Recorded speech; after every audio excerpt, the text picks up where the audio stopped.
teman-teman, kembali lagi di Basma Vera Channel.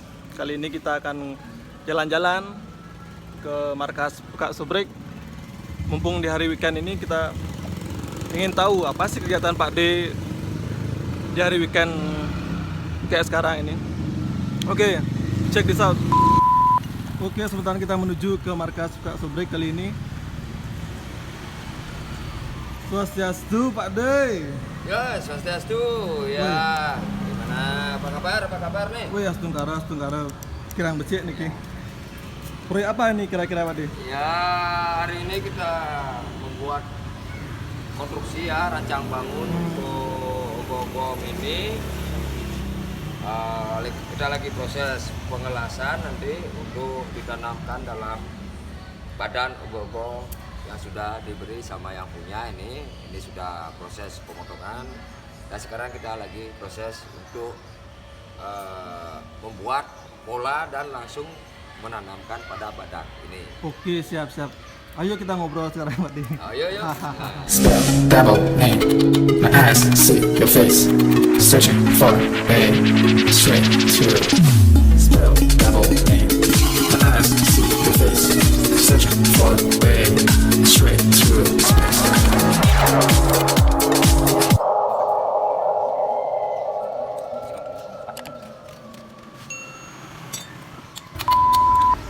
Oke, sahabat Basma Vera Channel, kita udah di lokasi Pak D Subrek atau Kak Subrek di wilayah Banjar, dan kita ingin kupas kegiatan anak muda zaman sekarang di masa pandemi ini. Apa sih kontribusi untuk anak-anak muda kita mengisi waktu dengan hal-hal yang positif. Oke, kita simak. Pak D, ngarian apa ini, Pak D? Ya, ini kebetulan ada garapan ini ya dari rekan ya dari daerah Sesetan yang meminta di sini kita membuatkan konstruksi untuk Ogo-Ogonya. Ya, ini Ogo-Ogonya badannya dia yang membuat, dan di sini kita merancang bangun konstruksi untuk Ogo-Ogonya. Di sini ada 4, Ogo-Ogonya ada 4. Nah, kebetulan juga saya masih proses tersebut. Oh, berarti banyak proyek berarti ini, Pak D? Ya, dibilang ada sih, ada ya kadang-kadang, karena memang fisik sudah lemah ya, tidak seperti dulu. Jadinya membatasi gitu, sebetulnya membatasi, karena gimana pun juga ya bisa dikatakan sudah umur juga. Artinya mana yang saya sanggupi itu ya saya garap, dalam arti tidak berani memaksakan diri juga. Artinya ya permohonan maaf juga untuk rekan-rekan ya yang saya tolak atau yang tidak sanggup, karena yang memang fisik sudah beda, tidak seperti itu lagi. Ya, karena nama Pak D itu udah semua, siapa sih nggak tahu nama Pak D kira-kira. Ya, Dari zaman dari SD udah banyak yang tahu namanya Pak D. Karena banyak sekarang yang dengar inovasi baru kayak seperti layangan bertegar, sekarang Ogo Mini dari bahan ramah lingkungan. Itu sih yang ingin kami tahu. ya kalau memang dibahas, kita membahas masalah ramah lingkungan ya, memang kita kreativitas kita ya, gimana kita mengolah bahan, karena memang itu sudah ketentuan. Kalau menurut saya pribadi sih sebenarnya ya, namanya berkreativitas, bahan apapun bisa dipakai semasi bahan itu kita olah dan tidak membahayakan, terutama membahayakan lingkungan. Ya, kalau membahas bahan ramah lingkungan ya, karena memang itu sudah ketentuan ya, memang sudah bisa dikatakan kebijakan dari instansi pemerintahan. ya, instansi memang ya kita harus mengikuti. Tapi tidak ada salahnya kita juga berinovasi, kita memakai bahan daur ulang, ketimbang bisa dikatakan jadi sampah atau jadi lulu, lebih baik kita olah. Lebih membahayakan sampah yang non organik itu kita buang dengan sembarangan, akan menyebabkan pencemaran pada lingkungan. Daripada membuat pencemaran, lebih baik kita olah untuk suatu hasil karya. Ya, itu menurut saya pribadi. Ya, kalau bisa ketimbang ya dibuang secara sembarangan kan bahan itu susah sekali didaur ulang ya. didaur ulang, apalagi susah sekali melebur di dalam tanah. Ketimbang mencemari lingkungan, lebih baik kita olah jadi suatu karya yang ya. bisa dikomersialkan. Iya, betul. Jadi contohnya niki bahan-bahan ramah lingkungan itu seperti napi misalnya deh. Ya kalau bahan ramah lingkungan sih memang ya jelas ya memang sudah mudah dilebur oleh tanah. Ya, kalau bahan-bahan seperti plastik, seperti kain, ya styrofoam memang tidak bisa dilebur. Tapi bisa kita menyikapi, memang kita bisa ya. Tapi dampak yang lain memang ada kalau kita bakar, punya polusi udara ya. Polusi udara. Tapi mau gimana lagi, memang bahan itu sudah ada, Ya. sudah ada. Daripada dia terbuang, menjadi pencemaran, lebih baik kita olah. Kita pun meleburnya ada cara. Nah, ada bahan yang non organik, kita olah menjadi suatu karya. Jadinya karya itu menjadi pajangan, jadinya tidak terbuang sia-sia seperti itu. Dan selalu kita akan melihat hasil pajangan itu yang istilahnya membuat kita tuh dalam arti ya sebuah jasa atau Suatu karya seni ya, seperti itu. Jadi daripada bahan yang tidak bisa dilebur, lebih baik kita pergunakan betul. untuk bahan-bahan karya seni untuk Ya. kebutuhan. Tentunya juga saya berharap juga ya dalam arti berharap sangat saya berharap dari seniman atau kreator tentunya juga dukungan dari Segala pihak.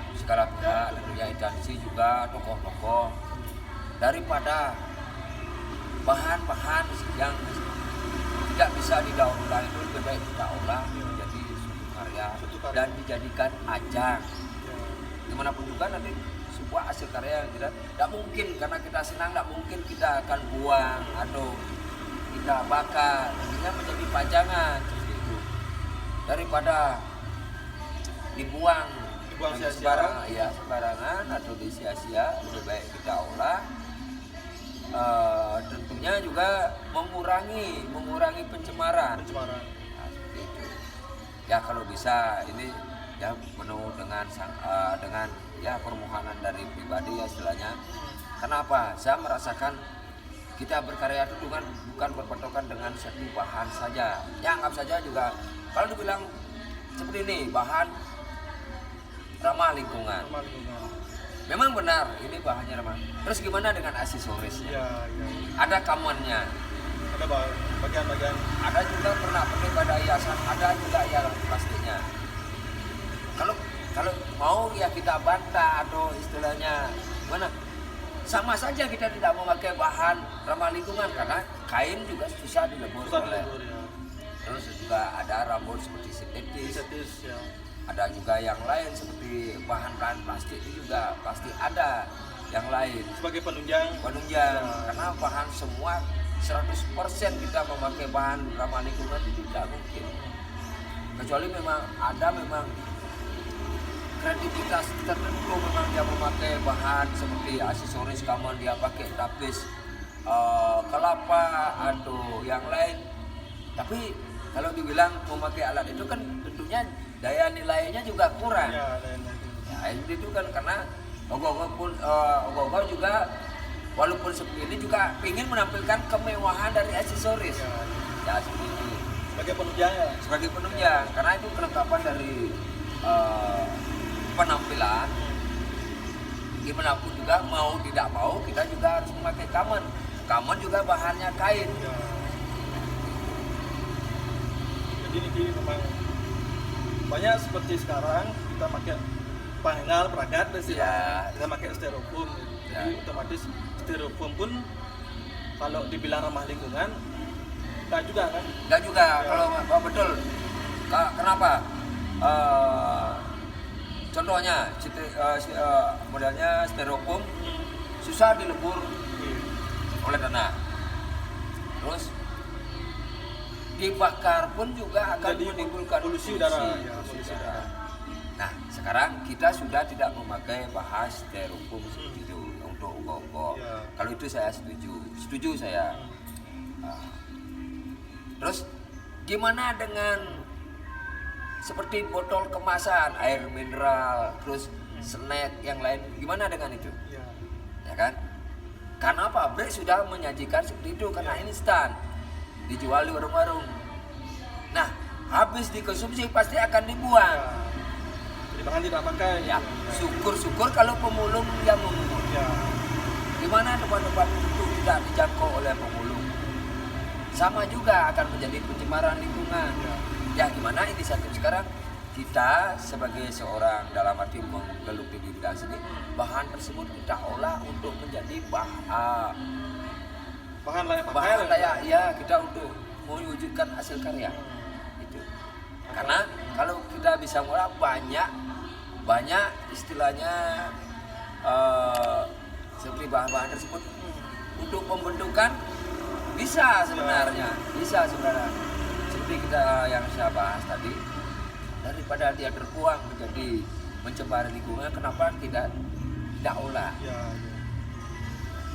Kenapa kita tidak olah menjadi suatu hasil? Dan tentunya juga untuk ajang-ajang lomba, ya kalau bisa jangan ada keterbatasan atau jangan ada larangan untuk bahan ya seperti dibilang bahan ramah lingkungan. Kalau bisa sekarang kita mewujudkan lomba memakai bahan daur ulang. Ya. Nah, inovasi baru. Ya. Inovasi baru. Memakai bahan daur ulang. Ya seperti itu. Karena memang ya setidaknya sekian banyak seniman, banyak kreator yang ya setidaknya mengurangilah dibuang sembarangan seperti kemasan botol air mineral, ada kayak snack, kayak apa namanya ya banyak merah-merah seperti gelas-gelas kecil-kecil plastik itu banyak. Kenapa? Kebanyakan anak-anak habis minum ya dibuang. Kebanyakan anak-anak kalau yang memang tidak ngerti ya dibuang tong sampah, ya diolah, ya diambil sama pemulung, ya diolah lagi menjadi didaur ulang untuk kemasan lagi, ya tidak masalah. Gimana yang dibuang sembarangan?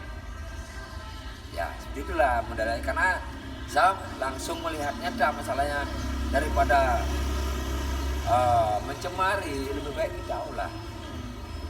Ya, untuk sebagai kreativitas anak muda ya. Jadi daripada bahan-bahan ramah lingkungan, kita bisa gabungin ke ramah non lingkungan. Ya, yang penting kita mewujudkan hasil karya.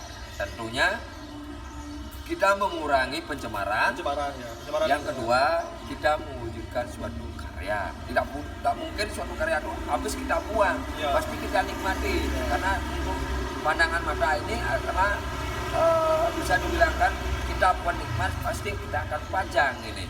Kita akan pajang, tidak mungkin akan dibuang begitu saja. Nah, seperti itu, Don. Oke, Pak De, dengar-dengar nih teman-teman cerita sih katanya Pak De mau buat giveaway ogoh-ogoh katanya kira-kira. Iya, betul ada. Nih ogohnya Pak De, ini ogoh. Bukan masih ya untuk itu sementara, karena memang ya istilahnya nanti tidak boleh diandayangkan dulu, yang jelas nanti setelah waktunya ada waktunya dari rekan-rekan semua channel pun pasti saya akan undang. Siap. Oke, teman-teman, nanti kita tayangin lagi proses demi prosesnya. Tetap stay tune Basma Farah Channel.